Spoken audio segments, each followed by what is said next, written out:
What's going on everyone? Jam is here back with another Street Fighter V video. And this video here is the next video in the matchup breakdown series where I discuss some important points regarding all of Mika's matchups in Street Fighter V.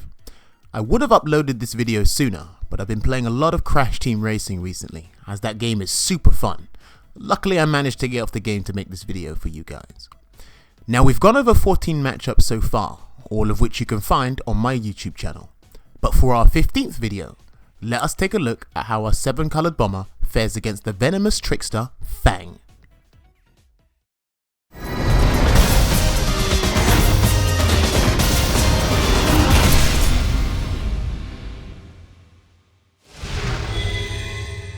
So to start things off, we will be covering the first topic of these breakdown videos, and that is how Fang goes about punishing Dropkick. The first option you are seeing here is Fang's standing hard punch. Standing hard punch is the go-to crush counter option Fang has, in which when it connects, leaves the opponent in an airborne spinning state. Now the follow-ups from the crush counter standing hard punch are pretty weak in terms of damage. Fang can go for another standing hard punch after the first one to air reset Mika, and probably cancel into his poison cloud the Ryu Bender to stop Mika's ground approach. Or he can go for a knockdown via crouching hard kick and then throw out his Nikyoushu, the poison orbs, to help start some offense. If he has critical art available, then he can cancel the crush counter standing hard punch into it and get some decent damage, poison Mika, but most importantly, the screen carry. You rarely see this option being used, but nevertheless it's still a legitimate one in terms of building V-meter. The other solution Fang has against Mika's dropkick is none other than his Senpu Kuga, aka the Coward Crouch. The Coward Crouch is Fang's greatest answer to the dropkick, as it low profiles the move completely and allows Fang to get a full punish. There's no risk to doing the Coward Crouch, and Fang gets properly rewarded with damage and the poison effect, without having to spend meter unless he really wants the damage, might I add. You can expect any competent Fang player to be doing this against Mika. What's also good about this option as well is that if Mika tries to do the fake dropkick, then Fang can still catch the recovery frames with the attack from the Coward Crouch and get some sort of damage. So it's a win-win for him. Overall, Fang has probably the least amount of useful solutions against the dropkick. But in terms of consistency, the Coward Crouch is one of the best. So if you're planning on using the dropkick against Fang, then expect to take a full combo. The second thing I will be discussing will always be a follow through to the previous section, and that is how Fang goes about anti-airing Mika. The first answer you are seeing here is Fang's crouching hard punch. Crouching hard punch is a double hitting anti-air with a ton of active frames, 5 to be precise, so it's great for neutralizing Mika's jump attacks at a relatively close range. What's also good about the crouching hard punch is that it's a solid answer to the dive bomb, as the second hit should stop the body splash from connecting. So you can expect to see this answer from Fang quite often. The next anti-air option Fang can use is his crouching medium kick. Crouching medium kick is probably the safer anti-air choice, as it can be done from further out to stop Mika's aerial approach. The crouching medium kick kinda shields Fang's hurt box from potent jump-ins, which I find pretty crazy. But unfortunately for Fang, crouching medium kick can lose to the dive bomb, so if Fang relies on this option too much, then he can expect the body splash to beat it. The final solution I'm showcasing for Fang is none other than his critical art Shishi Rui Rui. Fang's critical art is his most damaging anti-air option, which is only fair because he's spending all his meter. Stops the jump-ins, and as a bonus takes Mika closer to the corner, where Fang can really get his pressure started. The critical art also beats the body splash clean. Once Mika's airborne, then it's pretty much guaranteed that she'll lose a third of her health. All in all, Fang's anti-air options are fantastic against Mika in my personal opinion, and completely nullifying one of Mika's most comfortable approaches will only frustrate her more, but more importantly, make things easier for Fang. Now this third topic I want to go over is something that is crucial when it comes to the Fang matchup, and that is how Mika goes about dealing with some of Fang's pressure tools. As we know, Fang's pressure via his buttons is relentless, so it can be quite annoying if you don't know where Mika can challenge. The first attack you should know about is Fang's standing hard kick. Standing hard kick leaves Fang at +1 frame advantage on block. On hit, it's a combo starter for Fang and has quite a few uses. Now to stop pressure from coming afterwards, all Mika has to do is press her crouching light punch. This results in a trade scenario and resets the situation to neutral. What's also good about the crouching light punch option is that if Fang opts for a throw, the crouching light punch will connect as a counter hit, so you can get a full counter hit combo afterwards. Now if Mika finds herself poisoned and Fang does a standing hard kick, press crouching light punch and the poison effect will removed. This information is really useful. The next attack you should worry about is Fang's crouching medium kick. Crouching medium kick leaves Fang at +3 frame advantage on block, which is an ideal scenario in Street Fighter V because he can mix things up between a throw or apply pressure with more buttons. This button is extremely annoying in general to deal with. To prevent the small mix up after the blocked crouching medium kick, I suggest using an early V reversal. You reset the situation to neutral and inflict some grade damage yourself. If Mika finds herself poisoned, then the V reversal will remove the poison effect. If you do a late V reversal, then you're susceptible to throws, so be careful with your timing on your V reversal. The third attack you should be wary of is Fang's Senpu Kuga. Senpu Kuga leaves Fang at +2 frame advantage on block, slightly less frame advantage than the crouching medium kick, but Fang can still get a small mix up between a throw or button pressure, and this situation completely sucks when you're poisoned. Just like the crouching medium kick, I advise using an early V reversal against the coward crouch attack, resetting the situation to neutral and applying grade damage to Fang, not to mention removing the poison effect as well if Mika is poisoned.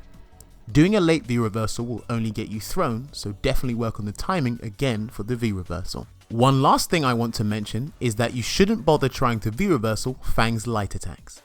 It's a general rule in Street Fighter V to not V reversal lights because the attacker can easily react with a throw, but a lot of people, myself included, arbitrarily V reversal anything Fang does because they just want him to go away.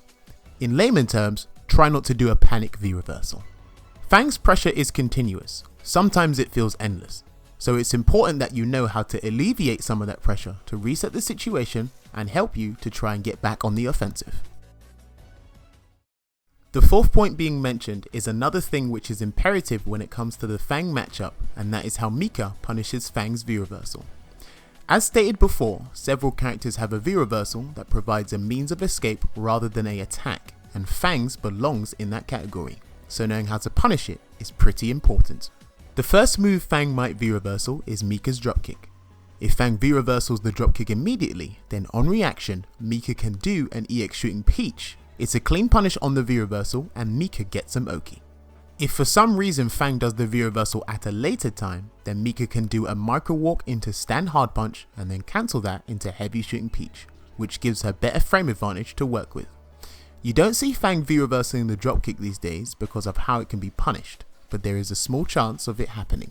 Another move Fang might V reversal is Lady Mika. If Fang does an early V reversal against the forward hard punch, then Mika can go for a crouching hard punch, and what will happen is that it will connect meaty, and from there Mika can get a small follow up into a light or EX shooting Peach. However, if Mika has V trigger available, then she can go for an even bigger punish and really make Fang pay for it. She can net about 300 damage or so. If Fang does a late V reversal, then it's a simple standing hard punch into heavy shooting Peach punish. Fang's V reversal is pretty easy to punish in a situation like this, but it still takes a bit of practice to comfortably do so. The next point at which Fang might V reversal is insanely common at this point, and that is the crouching hard punch into V trigger activation. Regardless of the timing for Fang's V reversal, call Nadeshiko to come from behind Mika, because if Fang does V reversal, then Nadeshiko will hit him, allowing Mika to get a decent follow up. V trigger 1 is super useful against Fang's V reversal. If Mika happens to go for a command grab from the crouching hard punch activation and the V reversal somehow avoids it, Mika actually recovers in time to be able to follow up with EX shooting Peach or EX wingless airplane, so definitely keep this one in mind. One final point to note is that Fang should never V reversal any of Mika's light attacks, because it's a free throw for her, whether it be a regular one or a command throw. If Fang blocks Mika's lights regardless, it sucks for him because his fastest buttons lose to her buttons and her throws anyway, but with a V reversal, Mika can react to the blue spark and grab him.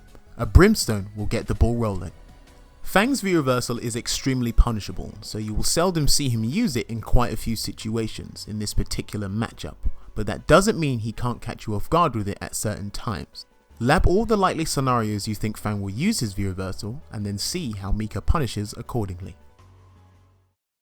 The fifth and final point I want to mention for this video will be going over something new to the Fang matchup, and that is how Mika goes about punishing Fang's new move, Nikyoushu. For those of you that don't know, Fang received a new move in the Season 4 update for Street Fighter V. Once Fang goes for a jump, by pressing all 3 punch buttons, Fang will stay airborne and fly past the opponent for a short period of time. Once the move is done, Fang can actually come down with a button.